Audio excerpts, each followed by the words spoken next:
how to download Vinted app. Hey guys, welcome back to our channel. In this episode, I'm gonna walk you through the steps on how you can download Vinted app. So in order to download a Vinted app, all you have to do is just make sure to watch this video till the end and follow the instruction as guided. Now first thing first, all you have to do is just go ahead and log in into your Vinted. Go ahead and open up your Play Store or App Store, whichever is convenient for you. Now in my case, since I'm using an Android device, so I have to open up a Play Store.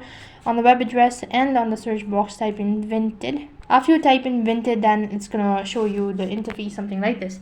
Now unfortunately, the following application is not available in my region, but what you have to do is, in order to install it, just click on the install button just located next to it and wait for the application to be installed. And after the application is completely installed, you can simply create an account and explore Vinted app. So in this way you can download Vinted app. That is all for this video.